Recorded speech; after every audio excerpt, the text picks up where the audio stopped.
مستجاب الدعوات، ایسی مستجاب الدعوات کہ مدینہ شریف کے لوگ اپنے مسائل لے کے آپ کی بارگاہ میں آتے اور آپ دست دعا بلند کرتی ہیں اور لوگوں کے کام ہو جاتے ہیں۔ ایسی مستجاب الدعوات کہ اللہ سے یہ مانگا کہ یا اللہ اس وقت تک موت مت دینا جب تک کہ میں اپنے بیٹے کو کفنا دفنا نہ لوں۔ یعنی اس گھرانے کو تو خدا کی قسم میں آپ کو بتاؤں، اگر ہمیں اس گھرانے کے ناموں کا صرف ورد کا وظیفہ مل جائے نا تو میرا خیال ہے ہماری زندگیاں سنور جائیں۔ علامہ صاحب ایسی یہ وہ گھرانے۔ آخر میں ذرا یہ بتائیے کہ آپ سے کئی مرویات 56 کے قریب علمی مقام اللہ نے آپ کو بہت عطا کیا، بتائیے، بس مجھ سے اب سوال نہیں ہو رہا، بتائیے۔ ابھی آپ جو فرما رہے تھے تو اس کے اندر میں ایک اضافہ کرنا چاہوں گا کہ جب حضرت سیدہ اسماء بنت ابی بکر اپنے بیٹے کے جسد مبارک کے پاس گئیں تو وہ انداز کیا تھا؟ بتائیے۔ وہ اس انداز میں تھے کہ جس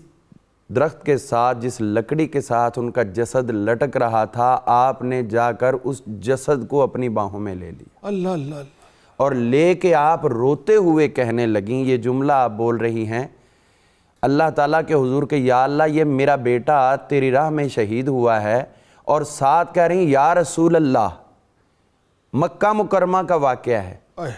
73 ہجری کا ہے، تو وہاں عرض کر رہی ہیں یا رسول اللہ، یا نبی اللہ، یہ میرا بیٹا ہے، آپ کے وصال کا جو ہمیں دکھ تھا اس سے بڑا تو یہ دکھ نہیں ہو سکتا۔ آپ کا دنیا سے تشریف لے جانا چاہے میرا بیٹا ہے، آپ سے بڑا یہ دکھ نہیں ہے، اور آپ کے بعد اگر مجھے دکھ ہے تو یہ میرے بیٹے کا دکھ ہے۔ اور یہ جملے آپ نے روتے ہوئے ادا کیے، اور جب یہ حضرت عبداللہ بن عمر رضی اللہ عنہ آپ کے پاس یہ جملے پہنچے ہیں، آپ کو بتایا گیا کہ انہوں نے یہ لفظ بولے ہیں، تو حضرت عبداللہ بن عمر رضی اللہ عنہ وہاں پر دھاڑے مار مار کر رونا شروع ہو گئے، اور پھر فرمانے لگے کہ چونکہ آپ کی بھی نگاہ کمزور ہو گئی تھی تو آپ فرمانے لگے مجھے بھی لے کے چلو اس درخت کے پاس،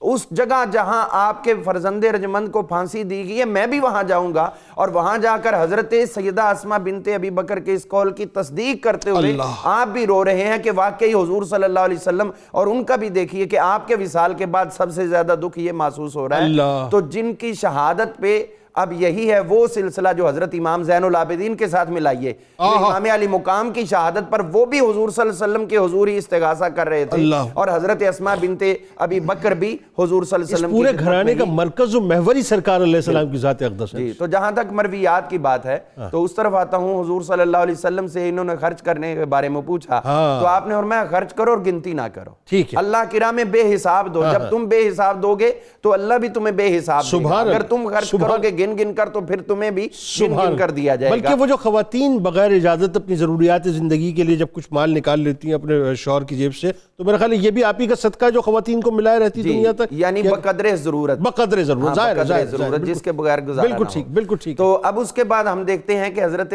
اسماء بنت ابی بکر رضی اللہ عنہا آپ جو ہیں وہ تشریف لے کر آئیں حضرت سیدہ عائشہ صدیقہ طیبہ طاہرہ کے پاس، اور دیکھ رہی ہیں کہ حضور صلی اللہ علیہ وسلم نماز ادا فرما رہے ہیں، اور اس وقت آپ کبھی بھی نماز ادا نہیں فرماتے تھے، تو یہ کیا کیفیت ہے؟ تو انہوں نے اشارہ کیا آسمان کی طرف، تو انہوں نے کہا کیا کوئی نشانی ظاہر ہوئی ہے؟ تو انہوں نے اشارہ کیا ہاں، یعنی سورج گرہن لگا ہوا تھا۔ تو حضور صلی اللہ علیہ وسلم نے وہاں پر نماز ادا فرمائی صلاۃ الکسوف، اور کئی گھنٹوں پر ادا کی۔ آپ کھڑی کھڑی اتنا تھک گئیں کہ بیٹھنے لگیں، اور ساتھ ہی پانی پڑا تھا، تو چونکہ نفل نماز تھی تو اس میں کچھ اجازت ہوتی ہے، تو اپنے سر پہ مشکیزے میں سے پانی بھی ڈالنے لگیں۔ تو اس میں جو ہے وہ آپ کی ایک طویل قیام کی کیفیت، یعنی ایک بندہ کھڑا ہوتا ہے وہ ارادتاً کھڑا ہوتا ہے، وہ ذرا اور کیفیت ہوتی، ایک بندہ اتفاقاً ہے تو وہ کھڑا ہوا بھی ابھی امام۔ اس میں اجازت اس طرح سے ہوتی ہے جو آپ فرما رہے ہیں؟ جی، نفل میں بعض صورتوں میں اجازت ہو جاتی ہے، عملے کثیر نہ بنے، عملے قلیل کے اندر رہ کر اجازت ہوتی ہے۔ ٹھیک ہے۔ تو اب اس طرح یہ آپ سے روایت ہے، اور میں روایات کے حوالے سے ایک اور وضاحت ذرا کر دوں۔ حضرت جو علم حدیث ہے اس کے اندر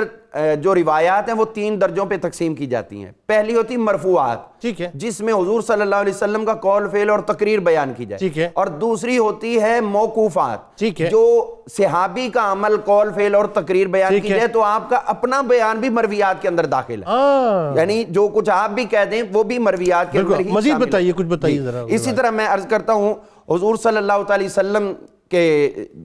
جو روایات آپ بیان فرماتی ہیں، ایک خاتون خانہ آپ کے پاس آئی، انہوں نے کہا میرے بال جھڑ گئے تو شادی کا موقع ہے تو میں کیا دوسرے بال پکڑ کر لگوا لوں سر پہ؟ تو آپ نے فرمایا کہ نہیں، حضور صلی اللہ علیہ وسلم نے اس کی اجازت عطا نہیں فرمائی تھی اور اس پہ آپ نے لعنت فرمائی تھی، لہٰذا تم نے اس سے بچنا ہے۔ یہ حضرت اسماء کا اپنا فرمان، مسند احمد کے اندر یہ حدیث پاک موجود ہے۔ لیکن اس میں وضاحت طلب بات ہے کہ بال کس کے لے رہی ہیں، وہ کیسے لگوا رہی ہیں، وہ تو پھر طویل ہو جائے گا، ہمارا وقت محدود ہے۔ تو اسی طرح آپ کی مرویات میں سے یہ چیز بھی شامل ہے کہ حضرت اسماء بنت ابی بکر رضی اللہ تعالیٰ عنہما، آپ صحابہ اکرام جو